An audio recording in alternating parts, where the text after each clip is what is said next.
नमस्कार दोस्तों, स्वागत है आप सभी का आपके अपने चैनल अमन प्रयाज के, जिसमें जैसे फ्रेंड्स आज आपका 24 फरवरी को आपका जीडी का एग्जाम था, जो कि फर्स्ट का एग्जाम आपका समाप्त हो गया है। फर्स्ट में आपको 20 जीके जिसके प्रश्न पूछे गए थे, उनमें से अधिकतम रियल प्रश्न जो कि मुझे प्राप्त होगा, उन सभी प्रश्नों को देखेंगे, साथ में उनसे जो इंपॉर्टेंट एक्स्ट्रा फैक्ट्स को भी देखेंगे। चलिए वीडियो को स्टार्ट करते हैं। इसका पीडीएफ आपको टेलीग्राम पर मिल जाएगा, लिंक डिस्क्रिप्शन में दिया गया है, तो आप लोग जाकर वहां से ज्वाइन जरूर हो जाइएगा। तो देखिए, आज का जो पहला जो प्रश्न पूछा गया था कि साइमन कमीशन के विरोध में किस स्वतंत्रता सेनानी की मृत्यु हो गई थी। ठीक है, तो साइमन कमीशन के विरोध में आपका लाला लाजपत राय जी का मृत्यु हो गया था। साइमन कमीशन जो कि आपका 30 अक्टूबर 1928 को भारत लाहौर का दौरा किया था, तो लाला लाजपत राय ने मौन हिंसक मार्च के साथ आयोग के खिलाफ विरोध प्रदर्शन का नेतृत्व किया था, लेकिन पुलिस ने उनके जवाब में हिंसक रूप में दिया था। ठीक है, इसके अलावा 17 नवंबर 1928 को इनका मृत्यु हो जाता है पुलिस के द्वारा लाठीचार्ज करने के दौरान। ठीक है, इसको भी आप याद रखिएगा।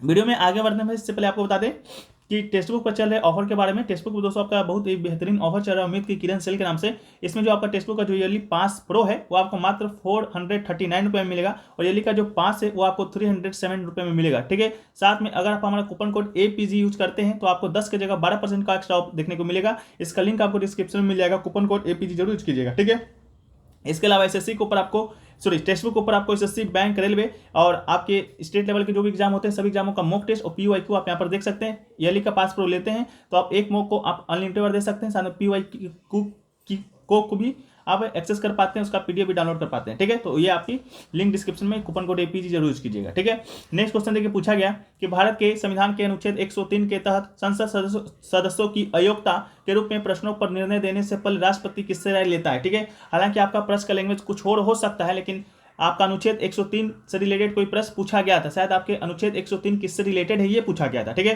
तो अनुच्छेद 103 की बात करेंगे तो सदस्यों की अयोग्यता के प्रश्नों पर निर्णय से संबंधित है। ठीक है, निर्णय लेने से पहले राष्ट्रपति किसका परामर्श लेता है, तो आपका निर्वाचन आयोग का परामर्श लेता है। ठीक है, तो इसका राइट आंसर आपका हो जाएगा। ठीक है, इसमें कोई लोड लेने की बात नहीं है। ठीक है, यदि कोई प्रश्न उठता है कि क्या संसद के किसी भी सदन का सदस्य अनुच्छेद 102 के खंड 1 में उल्लेखित किसी भी अयोग्यता के अधीन हो गया है, तो प्रश्न राष्ट्रपति के निर्णय के लिए भेजा जाएगा और उसका निर्णय अंतिम होगा। ऐसे किसी प्रश्न पर कोई निर्णय देने से पहले राष्ट्रपति है जो कि निर्वाचन आयोग की राय प्राप्त करेंगे और उस राय के अनुसार कार्य करेंगे। ठीक है, इसको भी याद रखिए।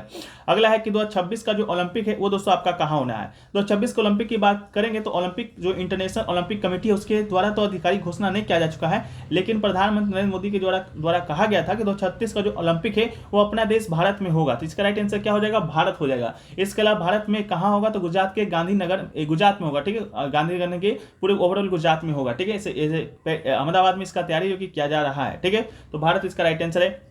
इसके अलावा कुछ आगामी ग्रीष्मकालीन ओलंपिक है, जैसे कि 2024 का जो ग्रीष्मकालीन ओलंपिक है दोस्तों आपका पेरिस फ्रांस में होना है। इसके अलावा 2026 का शीतकालीन ओलंपिक आपका मिलान और काटिना डी अपोजो जो कि इटली में वहां होना है।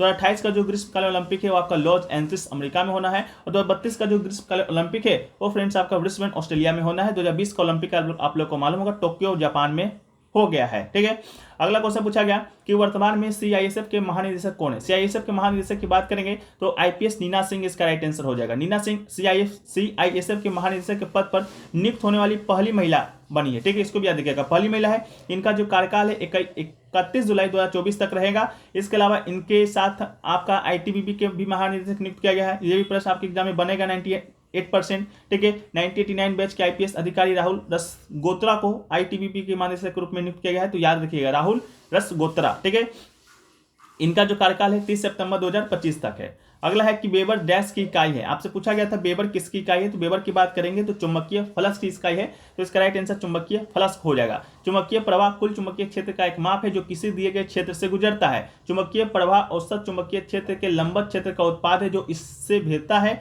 और चुंबकीय प्रवाह का ऐसा इकाई आपका क्या है, तो वेबर है। अगला है कि संविधान के किस भाग में पंचायती राज व्यवस्था के प्रावधान किए गए हैं, तो बात करेंगे पंचायती राज व्यवस्था का, तो इसका राइट आंसर आपका भाग 9 हो जाएगा। पंचायती राज व्यवस्था में संबंधित प्रावधानों का जो भारतीय संविधान में भाग 9 में उल्लेख किया गया है।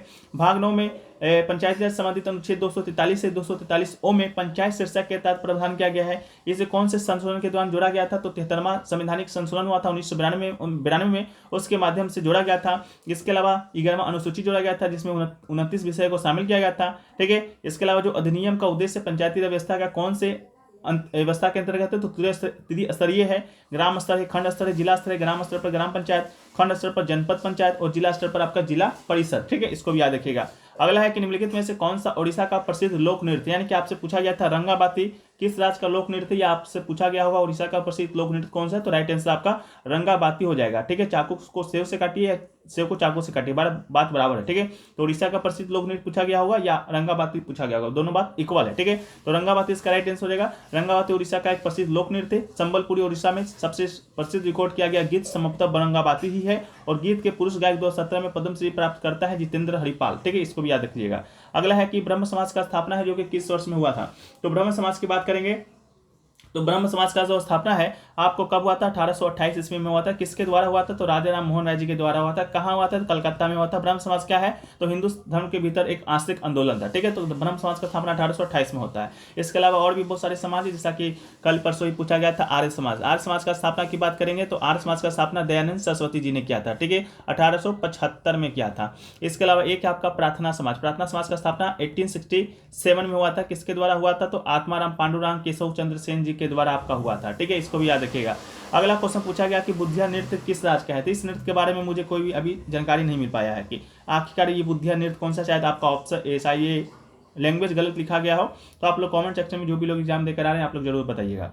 अगला है कि 2011 की जनगणना के अनुसार भारत में पुरुष साक्षरता दर कितनी है। हमने आपको पहले ही बता चुका है कि भारत में पुरुष साक्षरता दर कितनी है, महिला साक्षरता दर कितनी है, जब आपसे पूछा गया था साक्षरता दर से संबंधित प्रश्न। ठीक है, तो पुरुष जो साक्षरता दर हो जाएगा वो फ्रेंड्स आपका हो जाएगा 82.14%। इसका राइट आंसर क्या होगा, 82.14% हो जाएगा, वहां पर पुरुष साक्षरता है। लेकिन अगर आपसे देश में साक्षरता पूछा जाता है तो देश का साक्षरता होता 74.04%।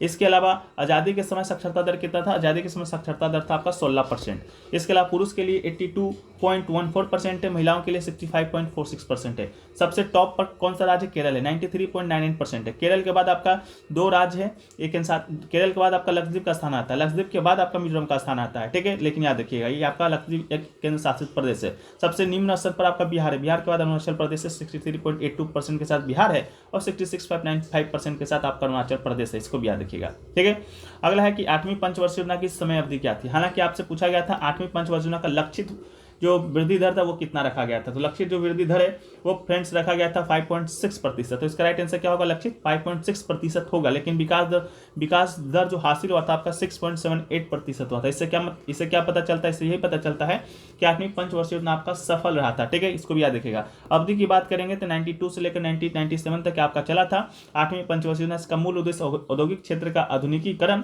यह योजना तकनीकी विकास पर भी केंद्रित था। अगला है कि भारत में हरित क्रांति का शुरुआत देश में हुआ था। भारत में हरित क्रांति की शुरुआत की बात करेंगे तो आपका हुआ था 1965 से लेकर 68। आपका ऑप्शन में 66 भी दिया गया होगा, तो मैं भी आपको 66 ही करना है। ठीक है, तो माना जाता है 65 से 68 के बीच में आपका हरित क्रांति का शुरुआत हुआ होगा। आप लोग कमेंट सेक्शन में बताइएगा कि क्या दिया गया था। कल पूछा गया था HYB का फुल फॉर्म पूछा गया था, तो हाई यील्ड वैरायटीज का फुल फॉर्म था। इसके अलावा कल ही पूछा गया था भारत में हरित क्रांति के जनक कौन थे, तो MS स्वामीनाथन जी हैं। ठीक है, 2024 में इन्हें भारत रत्न पुरस्कार देने की भी घोषणा किया जा चुका है।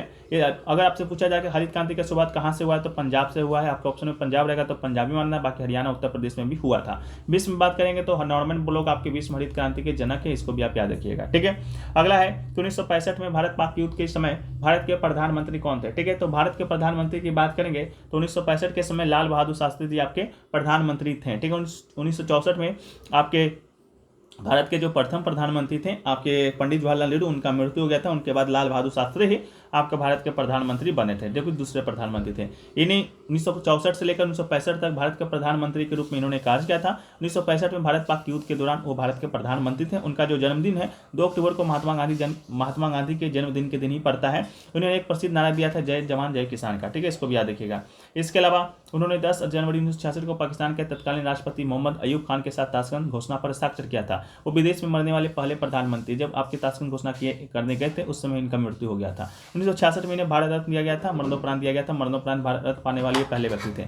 इनके जो शांति स्थल है यानी कि समाधि का घाट नाम है विजय घाट। इसके अलावा भारत चीन युद्ध के समय जो आपके भारत चीन युद्ध कब हुआ था, 1962 में हुआ था। इस समय प्रधानमंत्री कौन थे, तो जवाहरलाल नेहरू जी थे। इसके अलावा 1971 में भारत पाक युद्ध एक और हुआ, जिस समय महात्मा इंदिरा गांधी भारत के प्रधानमंत्री बनी, और 1971 में ही आपका बांग्लादेश एक अलग देश बना था। 1984 में भोपाल गैस त्रासदी हुआ था, उस समय भारत के प्रधानमंत्री डॉक्टर राजीव गांधी हुआ करते थे। ठीक है, इसको भी याद रखिएगा। अगला क्वेश्चन पूछा गया कि वेदों की ओर लौट चलो का नारा किसने दिया, तो वेदों की ओर लौट चलो का जो नारा है वो दिया गया था आपका दयानंद सरस्वती जी के द्वारा। इसका राइट आंसर आपका दयानंद सरस्वती हो जाएगा। इन्होंने आर्य समाज का स्थापना किया था 1875 में, जैसा कि हमने आपको बताया है। इनके द्वारा बहुत सारे पुस्तक भी लिखा गया है, जैसे सत्यार्थ प्रकाश पुस्तक हो गया, वेदवास्य भूमिका हो गया, वेद भाष्य नामक 3 पुस्तकें लिखा गया है। साथ में दयानंद आंग्लक वेदिक जिसे कि हम लोग शॉर्ट फॉर्म में DAV के नाम से जानते हैं, स्कूल की स्थापना भी इन्होंने ही किया था। ठीक है, तो इसका राइट आंसर आपका दयानंद सरस्वती होगा। अगला है कि मौलिक कर्तव्य भारत के संविधान के किस अनुच्छेद में नहीं थे। मौलिक कर्तव्य की बात करेंगे तो भारत संविधान के अनुच्छेद 51A में नहीं थे, तो इसका राइट आंसर आपका 51A हो जाएगा। मूल संविधान में कोई मौलिक कर्तव्य नाम का कोई चीज नहीं था। 42वां संविधान संशोधन होता है 1976 में, उसके द्वारा ये जोड़ा जाता है। भाग 4 का A में और 51 की अनुच्छेद 51A में रखा जाता है। स्वर्ण सिंह समिति की सिफारिश पर मौलिक कर्तव्य को जोड़ा जाता है। प्रारंभ में केवल 10 मौलिक कर्तव्य थे, 1976 में जब जोड़ा गया था। 11वां मौलिक कर्तव्य 2002 में जोड़ा जाता है। 86वां संविधान संशोधन के तहत इसका जो विचार है रूस से लिया गया था। मौलिक कर्तव्य प्रकृति में अन्यायोचित है, इसको भी याद रखिएगा। इसके अलावा नेक्स्ट क्वेश्चन आपका हिंदी से पूछा गया था, बादशाह का विलोम शब्द पूछा गया था, तो बादशाह का विलोम शब्द आपका बेगम होगा। इसके अलावा अगला पूछा गया था जिससे त्याग देना उचित हो के लिए एक शब्द आपसे पूछा गया था, तो जिससे त्याग देना उचित हो उसके लिए एक शब्द है आपका त्याज। ठीक है, तो इसका राइट आंसर क्या होगा, त्याज्य हो जाएगा। ठीक है, तो ये सही प्रश्न आपके आज के फर्स्ट में पूछे गए थे। आशा करते हैं वीडियो आपको पसंद आया होगा। वीडियो पसंद आया तो वीडियो को लाइक कर दीजिएगा, चैनल पर नए चैनल को सब्सक्राइब कर दीजिएगा। इसी तरह से फर्स्ट शिफ्ट का एनालिसिस पाने के लिए नोटिफिकेशन बेल कॉल पर क्लिक भी कर दीजिएगा। साथ में टेक्स्ट बुक के मॉक टेस्ट से जुड़ना चाहते हैं तो लिंक आपको डिस्क्रिप्शन में मिल जाएगा, वहाँ से जाके आप लोग टेक्स्ट बुक के टेस्ट से जुड़ सकते हैं। मात्र 439 रुपये में text book pass pro APJ coupon code के साथ। आशा करते हैं। जय हिंद।